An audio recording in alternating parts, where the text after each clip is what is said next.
وأحسن منك لم تر قط عيني وأجمل منك لم تلد النساء خلقت مبرأ من كل عيب خلقت مبرأ من كل عيب كأنك قد خلقت كما تشاء كتاب أنزلناه إليك مبارك ليدبروا آياته وليتذكر أولو الألباب.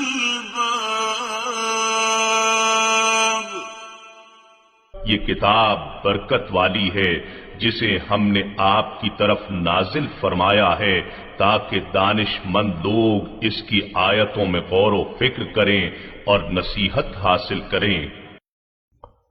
اللہم صلی علی سیدنا محمد وعلی آل سیدنا محمد بعدد کل ذرۃ مئۃ الف الف مرۃ. اعوذ باللہ من الشیطان الرجیم. بسم اللہ الرحمن الرحیم. سامعین و ناظرین کرام، السلام علیکم ورحمۃ اللہ وبرکاتہ.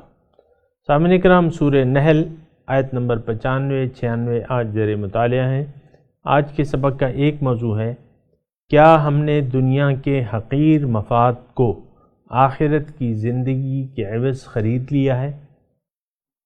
اس کے ساتھ ہی سامعین کرام آج کے درس کا آغاز کرتے ہیں. سب سے پہلے گزشتہ سبق کی دہرائی ہوگی. وَلَوْ شَاءَ اللَّهُ لَجَعَلَكُمْ أُمَّةً وَاحِدَةً وَلَكِنْ يُضِلُّ مَنْ يَشَاءُ وَيَهْدِي مَنْ يَشَاءُ وَلَتُسْأَلُنَّ عَمَّا كُنْتُمْ تَعْمَلُونَ. اور اگر اللہ چاہتا تو تم سب کو ایک ہی امت بنا دیتا، لیکن وہ جسے چاہتا ہے گمراہ ٹھہرا دیتا ہے اور جسے چاہتا ہے ہدایت فرما دیتا ہے. اور تم سے ان کاموں کی نسبت ضرور پوچھا جائے گا جو تم انجام دیا کرتے تھے. وَلَا تَتَّخِذُوا أَيْمَانَكُمْ دَخَلًا بَيْنَكُمْ فَتَزِلَّ قَدَمٌ بَعْدَ ثُبُوتِهَا وَتَذُوقُوا السُّوءَ بِمَا صَدَدتُّمْ عَن سَبِيلِ اللَّهِ وَلَكُمْ عَذَابٌ عَظِيمٌ. اور تم اپنی قسموں کو آپس میں فریب کاری کا ذریعہ نہ بنایا کرو، ورنہ قدم اسلام پر جم جانے کے بعد دڑکھڑا جائے گا، اور تم اس وجہ سے کہ اللہ کی راہ سے روکتے تھے برے انجام کا مزہ چکھو گے، اور تمہارے لیے زبردست عذاب ہے. سامعین کرام، سورہ نحل آیت نمبر 95. لفظی ترجمہ: وَلَا تَشْتَرُوا بِعَهْدِ اللَّهِ، نہ لو اللہ کے وعدے کے عوض ثمناً قلیلا، حقیر مال. انما عند اللہ هو خیر لکم، جو اللہ کے ہاں تمہارے لیے اجر ہے وہ بہتر ہے تمہارے لیے. ان کنتم تعلمون، اگر تم جانو. اللہ.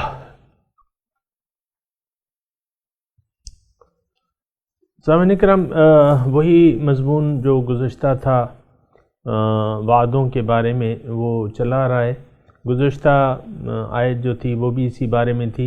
وَلَا تَتَّخِذُوا أَيْمَانَكُمْ دَخَلًا بَيْنَكُمْ فَتَزِلَّ قَدَمٌ بَعْدَ ثُبُوتِهَا وَتَذُوقُوا السُّوءَ بِمَا صَدَدتُّمْ عَن سَبِيلِ اللَّهِ، کہ لا تتخذوا ایمانکم، اپنے قسموں کو فساد کا ذریعہ نہ بناؤ. اگر ایسا کرو گے تمہارے قدم بھی اکھڑ جائیں گے، اور تم جو اس کی وجہ سے اور لوگوں کو بھی اللہ کے راستے سے روکو گے، اس کے نتیجے میں تمہیں سزا ملے گی. آج کا جو سبق ہے وَلَا تَشْتَرُوا بِعَهْدِ اللَّهِ ثَمَنًا قَلِيلًا، آپ مت خریدو اللہ کے وعدے کے عوض حقیر مفاد، مت لو اللہ کے وعدے کے عوض۔ انما عند اللہ هو خیر لکم ان کنتم تعلمون، بے شک اللہ کے ہاں جو ہے وہ بہتر ہے اگر تم جانو۔ اور آگے آیت جو ہے ما عندکم ینفد، جو تمہارے پاس ہے وہ ختم ہونے والا ہے، اور جو وما عند اللہ باق، اور جو اللہ کے پاس ہے وہ باقی رہنے والا ہے۔ وَلَنَجْزِيَنَّ الَّذِينَ صَبَرُوا، اور یقیناً ہم بدلہ دیں گے صبر کرنے والوں کو ان کا اجر بہت اچھا جو وہ کرتے تھے۔ سامعین اکرام، ایک بات جو ہے اگر ہماری سمجھ میں آ جائے تو زندگی گزارنا آسان ہو جائے گا اور فیصلے کرنے ذرا آسان ہو جائیں گے۔ اگر ہم دنیا کو ترجیح نہ دیں آخرت پہ، اور آخرت میں اللہ کی ملاقات کو اپنی منزل بنا کر جینا سیکھ لیں اور شروع کر دیں، اور اللہ ہی کے لیے تمام کام کریں، تو یہ سارے معاملات جو ہیں وہ آسان ہو جائیں گے۔ دیکھیں کافی کتنی آیاتوں سے وعدے کی پاسداری کا وہ ہو رہا ہے، ذکر ہو رہا ہے، اور اللہ تعالیٰ فرما رہے ہیں کہ وعدے کی پاسداری کرو۔ آج کا جو ہم نے سبق پڑھا ہے وَلَا تَشْتَرُوا بِعَهْدِ اللَّهِ ثَمَنًا قَلِيلًا، اللہ کے وعدے کے عوض تھوڑا مفاد، دنیا کا حقیر مفاد وہ حاصل نہ کرو۔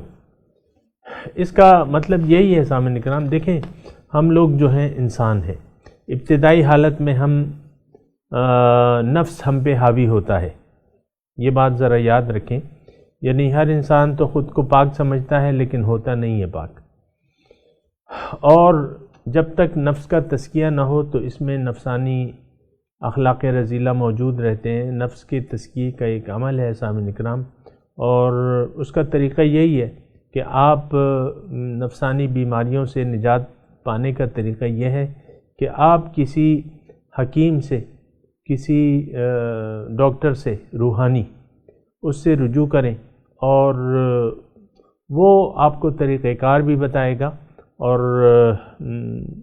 مطلب اس سے رابطہ کریں، پرہیز اور علاج اس سے سیکھیں، تو انشاءاللہ یہ تمام برائیاں جو ہیں یہ دفع ہو جائیں گی۔ تو اگر ایسا نہیں ہوتا، یہ جملہ ذرا سنیں آپ، اگر ایسا نہیں ہوتا کیا کہ انسان اللہ کو مقصد حیات نہیں بناتا اور آخرت کو دنیا پہ ترجیح نہیں دیتا، تو پھر یہ ہے کہ اس سے غلطیاں ہوتی رہیں گی، نفس جو ہے اس پہ غالب آتا رہے گا۔ مختلف قسم کے نفسانی تقاضے ہیں سامعین کرام، شہوت ہے، یعنی جنس کا ہے، یہ ایک تقاضا ہے، پھر ہوس ہے، مال و دولت کی ہوس ہے، پھر دیگر محبتیں ہیں سامعین کرام، دیگر محبتیں مثال کے طور پہ اولاد کی محبت ہے، اور یہ بہت ساری ایسی چیزیں ہیں جس میں انسان بہک سکتا ہے یا دنیا کے حقیر مفاد کو ترجیح دے سکتا ہے اور دنیا کو فراموش کر سکتا ہے۔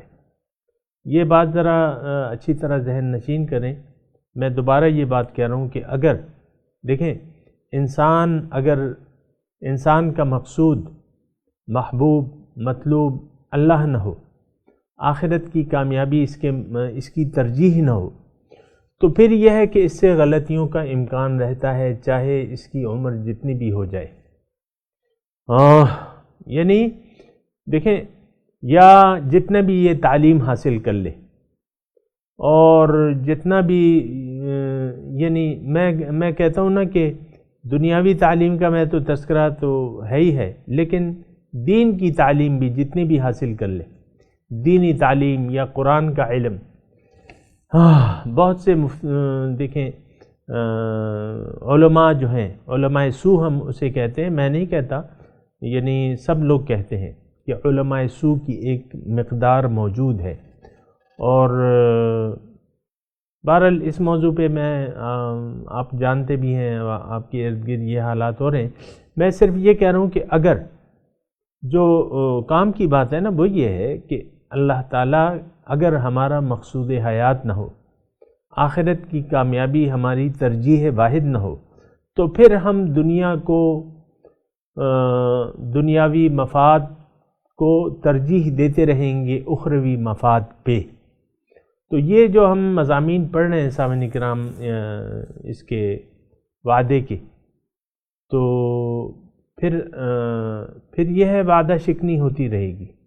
اور انسان دیکھیں جب پھر انسان نیکی کا اگر وعدہ کرتا بھی ہے تو اس پہ کاربند نہیں رہ سکتا. بعض لوگ جو ہیں جذبات میں آ کے کچھ اپنے آپ سے وعدے کر لیتے ہیں یا جو بھی ہے، لیکن پھر وہ اس پہ کاربند نہیں رہ سکتے. حقیقت میں بات یہ ہے سامعین کرام، جو کام کی بات ہے، جو راز کی بات ہے وہ یہ ہے کہ اگر آپ اپنا علاج کروانا چاہتے ہیں تو آپ سیلف میڈیکیشن نہ کریں، یعنی روحانی ٹوٹکے خود نہ استعمال کریں، اور اس سے کام نہیں بنے گا. دیکھیں پہلے صاحب قرآن آیا ہے، پھر قرآن آیا ہے. قرآن 23 سال میں آیا ہے، اور اصحاب کی تربیت تو حضور صلی اللہ علیہ وسلم نے شروع کر دی تھی، اور احکامات تو بعد میں آئے ہیں.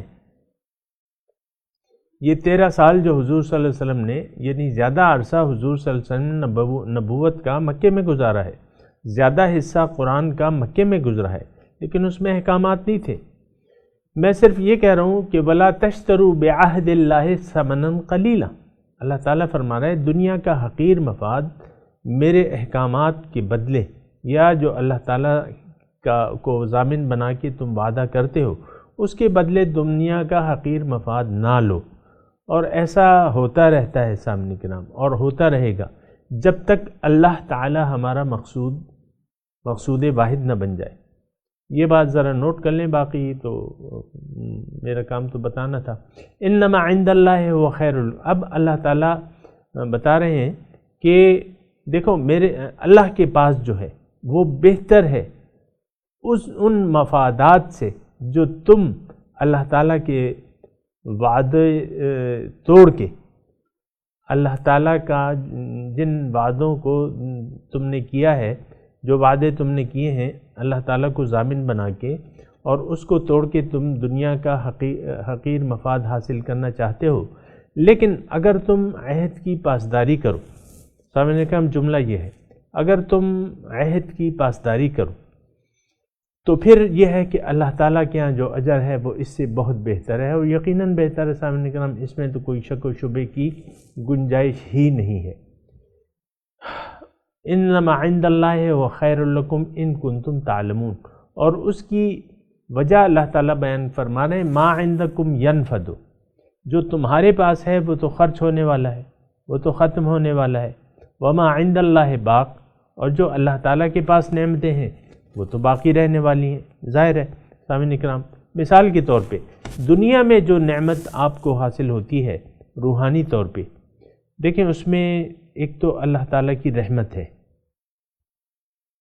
اور ایک نور ربانی جو آپ کے دل میں آ جاتا ہے، ایک سکینہ جو آپ کے دل میں آ جاتی ہے، قلبی سکون، سکینہ جسے کہتے ہیں قرآن کی زبان میں. تو یہ ساری چیزیں، پھر اللہ تعالیٰ کی رضا جو آپ کو حاصل ہوتی ہے، اللہ تعالیٰ کے احکامات کی بجاوری میں یا اس کی پاسداری کرنے میں آپ کو جو اللہ تعالیٰ کی رضائیں حاصل ہوتی ہیں. تو یہ ساری چیزیں ان حقیر مفادات سے بہتر ہیں، دنیا کے حقیر مفادات سے جو وعدہ توڑ کے ہم حاصل کرنا چاہتے ہیں. اور اللہ تعالیٰ اس آیت میں ما عندکم ینفد، جو تمہارے پاس ہے خرچ ہونے والا ہے، یعنی زندگی ہے وہ خرچ ہو جائے گی، جو بھی قوتیں ہیں خرچ ہو جائیں گی، مال آخرکار اس کو چھوڑنا پڑے گا، اولاد چھوڑنی پڑے گی، بیوی چھوڑنی پڑے گی، بنگلے کوٹھیاں چھوڑنی پڑے گی، کاریں چمکتی دمکتی کاریں چھوڑنی پڑیں گی. تو ما عندکم ینفد، یہ تھوڑا سا گرامر کے حساب سے آپ دیکھیں، ما عندکم جو تمہارے پاس ہے. اب ظاہر ہے کہ ہم جو ہمارے پاس ہے اس پہ ہم خوش ہوتے ہیں عام طور پہ سامعین کرام، دنیا کے مفادات حاصل ہونے پہ ہم خوش ہوتے ہیں اور مفادات حاصل کرنا چاہتے ہیں۔ تو اللہ تعالیٰ فرما رہے ہیں کہ اگر تم نے دنیا کے مفادات کو ترجیح دے دی اللہ تعالیٰ کے احکامات پہ تو یہ تو خرچ ہو جائے گی۔ ما عندکم ینفد وما عند اللہ باق، اور جو اللہ کے پاس ہے وہ باقی رہنے والا ہے۔ وَلَنَجْزِيَنَّ الَّذِينَ صَبَرُوا أَجْرَهُمْ، اللہ تعالیٰ فرما رہے ہیں کہ میں ضرور بدلہ دوں گا صبر کرنے والوں کو ان کا اجر۔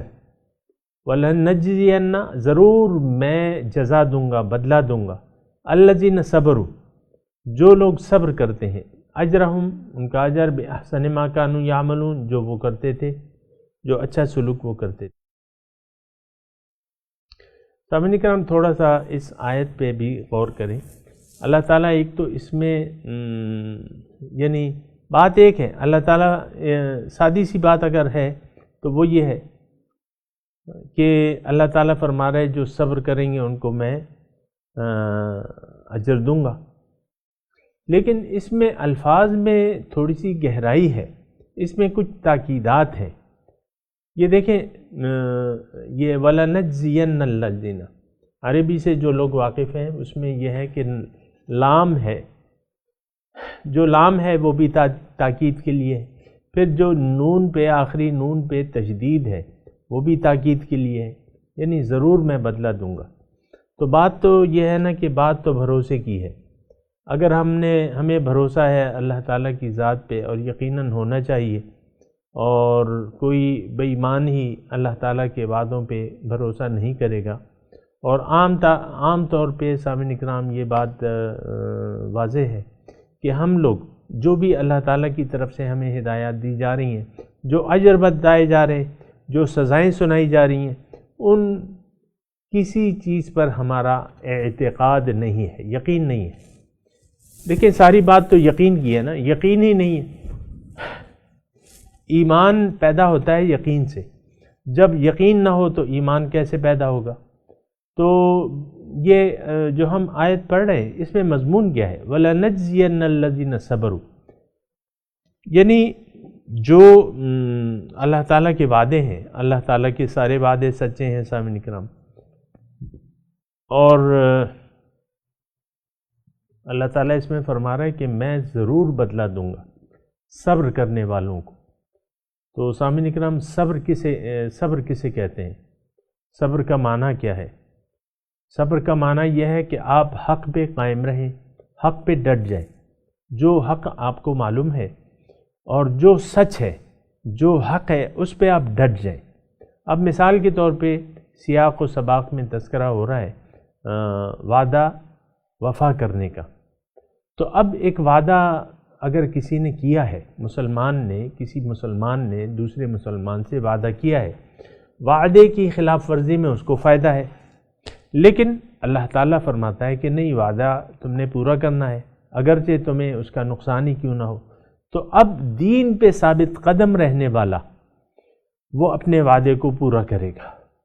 وَالْمُوفُونَ بِعَهْدِهِمْ إِذَا عَاهَدُوا، سامعین کرام بہت تاکیدات آئی ہیں وعدہ وفا کرنے کی۔ وَالْمُوفُونَ بِعَهْدِهِمْ إِذَا عَاهَدُوا، دوسری جگہ ہے کہ جو وعدہ پورا کرتے ہیں، جب وعدہ کرتے ہیں تو اس کو پورا کرتے ہیں۔ وَأَوْفُوا بِالْعَهْدِ إِنَّ الْعَهْدَ كَانَ مَسْئُولًا، اللہ تعالیٰ فرماتے ہیں کہ پورا کرو، وعدوں کو پورا کرو، کیونکہ اس کے بارے میں سوال کیا جائے گا۔ تو بہرحال وَلَنَجْزِيَنَّ الَّذِينَ صَبَرُوا أَجْرَهُمْ بِأَحْسَنِ مَا كَانُوا يَعْمَلُونَ، جو لوگ صبر کرتے ہیں، اللہ تعالیٰ اس میں فرما رہا ہے کہ جو لوگ صبر کرتے ہیں ان کو میں بہت اچھا، ان کے صبر کا، ان کے اعمال کا بہت اچھا بدلہ دوں گا۔ جو آگے آیت ہے سامعین کرام، من عمل صالحا من ذکر او انثی، جس نے بھی عمل کیا،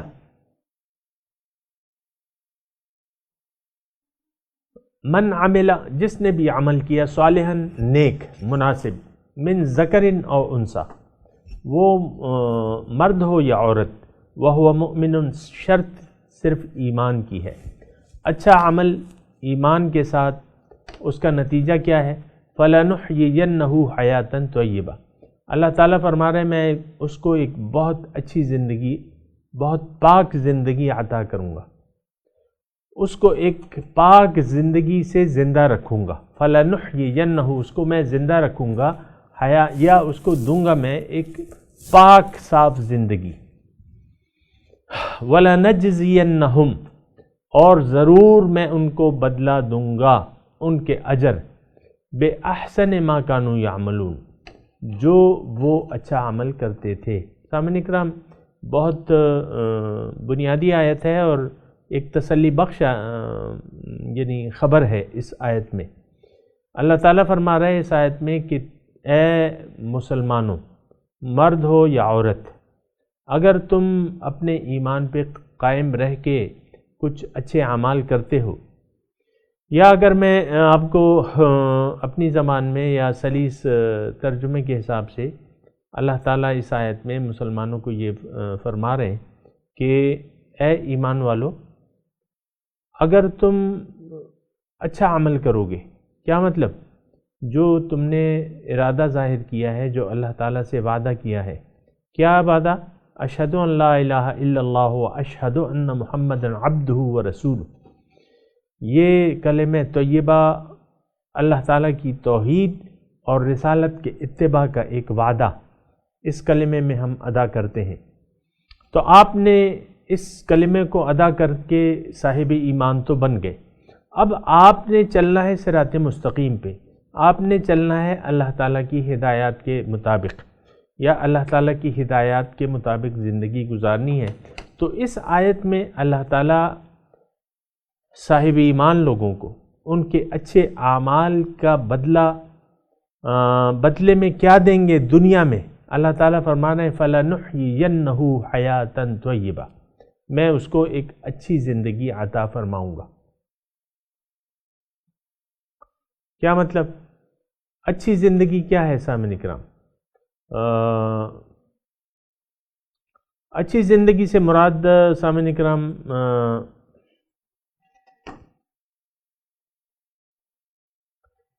اچھی زندگی یعنی ایک تو یہ دیکھیں کہ ہماری جو دنیا داروں کے حساب سے اچھی زندگی کی تعریف ہم کیا کرتے ہیں۔ اچھی زندگی ہم اسے کہتے ہیں چونکہ ہم دنیا دار لوگ ہیں۔ سامعین اکرام، یہ بات ذرا غور سے سنیں، ذرا فرق ہے ہماری اچھی لائف، یعنی ہماری جو نظریہ ہے اچھی زندگی کے بارے میں، اور اللہ تعالیٰ کا جو حقیقی اچھی زندگی ہے اس میں تھوڑا سا فرق ہے۔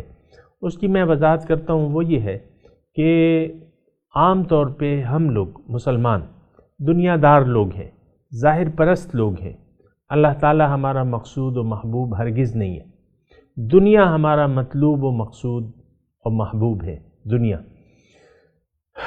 تو ہماری نظر میں عام طور پہ، میں بھی آپ کے ساتھ اسی معاشرے میں رہ رہا ہوں سامعین اکرام، اپنے گرد و پیش میں، آپ کے گرد و پیش میں جیسے لوگ ہیں ویسے میرے بھی ہیں، اور میں دیکھ رہا ہوں کہ ہم لوگ عام طور پہ اچھی زندگی اسے کہتے ہیں کہ ایک بافراغت زندگی ہو، یعنی آپ کے رزق کے ذرائع جو ہیں وسیع ہوں، اور مال جو ہے، پیسہ مال جو ہے وہ اچھے طریقے سے آ رہا ہو، خواہ وہ حرام سے ہو یا حلال سے ہو، لیکن پیسہ آنا چاہیے، پیسہ آنا چاہیے، گھر عالی شان گھر ہونا چاہیے، خوبصورت بیوی، بچے، گاڑیاں، نوکر چاکر، اور کاروبار ایسا کہ بس وہ اس میں پیسوں کی ایک لڑی لگی ہو، آپ گننے سے ہی فارغ نہ ہوتے ہوں۔ بعض اوقات یہ ہوتا ہے انسان اپنے اثاثے گن بھی نہیں پاتا جتنے اس کے پاس پیسے ہوتے ہیں۔ تو یہ ہمارے خیال میں یہ ایک اچھی زندگی ہے، جہاں تک میں اندازہ لگا پایا ہوں سامعین کرام۔ مال حاصل کرو جس طریقے سے بھی ہو، لیکن زیادہ ہونا چاہیے، ہزاروں، لاکھوں، کروڑوں، اربوں، یہ بس اپنی اپنی حیثیت کے مطابق پھر ہے۔ آپ دیکھ رہے ہیں، اچھی طرح معلوم ہے آپ کو. پھر کرسی کا ورد، یا کرسی یا کرسی یا کرسی. آپ دیکھیں نا ہماری جو سیاست ہے وہ کیا ہے، یہ ایک اقتدار کے پیچھے دوڑ ہے. کچھ لوگ الیکشن میں پیچھے رہ جاتے ہیں، وہ اپوزیشن بن کے اپنے پتے کھیلتے ہیں، اپنے کارڈ کھیلتے ہیں، مقصد ان کا وہی اقتدار ہوتا ہے یا مفاد حاصل کرنا ہوتا ہے. سامعین کرام، پھر ایک عام جو ریت لگی ہوئی ہے سامعین کرام، اس میں کوئی زیادہ تفصیل کی بھی ضرورت نہیں ہے. جو ریت لگی ہوئی ہے وہ کیا ہے، وہ دنیا کی طرف دوڑ ہے. تو اچھی زندگی، یہاں تو دیکھیں فَلَنُحْيِيَنَّهُ حَيَاةً طَيِّبَةً، ہم اسے ایک بہت اچھی زندگی دیں گے. تو ہمارے حساب سے اچھی زندگی یہ ہے. اب چونکہ دنیا ہی ہمارا مقصود و مطلوب اور محبوب ہے، اللہ تعالیٰ کی طرف رجوع کرنے میں ہم اپنا نقصان سمجھتے ہیں. جیسا کہ ایک محکمے کے آفیسر ہیں بڑے، ان کا جو ہے وہ ہر روز جو ہے کلین شیو ہے، مونچھیں بھی نہیں ہیں، اور نہ داڑھی ہے نہ مونچھ ہے مسلمان، اور ماتھے پہ داغ سجدہ بھی انہوں نے سجایا ہوا ہے. تو اب دیکھیں، نمازیں تو وہ پڑھتے ہیں کیونکہ داغ سجدہ موجود ہے، روزے بھی رکھتے ہیں. اچھا، پھر جو کرپشن ہو رہی ہے ان کے دفتر میں، وہ ان کے سربراہ ہیں، وہ اس ٹیم کے سربراہ ہیں. کسی طرح جو گورنمنٹ کے پیسے ہیں جو آ رہے ہیں، فنڈز وغیرہ آ رہے ہیں، اس میں حتی الامکان نکالو پیسے، اس سے کمیشن لو، نکالو نکالو. پھر جو سائلین آ رہے ہیں دفتر میں آپ کے، تو ان سے پیسے نکالو کسی طریقے سے. یہ مطلب یہ ہے کہ اچھا، اب یہ شخص مثال کے طور پہ اگر کوئی اسے دعوت پیش کرتا ہے اسلام کی کہ بھئی اللہ کو مقصود بنا لو، دنیا کی بجائے اللہ کو مقصود بنا لو اور سیدھے راستے پر چلو، حضور صلی اللہ علیہ وسلم کو اپنا رول ماڈل بنا لو اور ان کا اتباع کرو، کر لے گا یہ شخص؟ نہیں کرے گا. کیوں؟ اس کو بڑا نقصان معلوم ہوتا ہے. بھئی میں نیک بن جاؤں گا تو پھر تو مال حرام کھا ہی نہیں سکوں گا. یہ مشرکین مکہ کا بھی کچھ اسی طریقے سے وہ تھا. وَقَالُوا إِن نَتَّبِعِ الْهُدَى مَعَكَ نُتَخَطَّفْ مِنَ الْأَرْضِ. سامعین کرام، میں یہاں گفتگو روک کے، کیونکہ ہمارا ٹائم پورا ہونے والا ہے، اس آیت پہ انشاءاللہ پھر بھی بات کریں گے. ابھی آپ یہ آیت دوبارہ انشاءاللہ کل پڑھیں گے. آج 96 تک ہم نے پڑھا ہے. تو اعوذ باللہ من الشیطان الرجیم، بسم اللہ الرحمن الرحیم. اب ترجمہ سنا دیں، ابھی ٹائم اتنا نہیں ہے. وَلَا تَشْتَرُوا بِعَهْدِ اللَّهِ ثَمَنًا قَلِيلًا،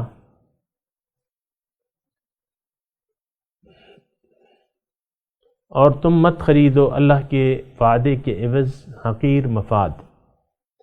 انما عند اللہ هو خیر لکم، جو اللہ کے پاس ہے وہ بہتر ہے تمہارے لیے. ان کنتم تعلمون، اگر تم جانو. ما عندکم ینفد، جو تمہارے پاس ہے وہ خرچ ہونے والا ہے. وما عند اللہ باق، جو اللہ کے پاس ہے وہ باقی رہنے والا ہے. وَلَنَجْزِيَنَّ الَّذِينَ صَبَرُوا أَجْرَهُمْ،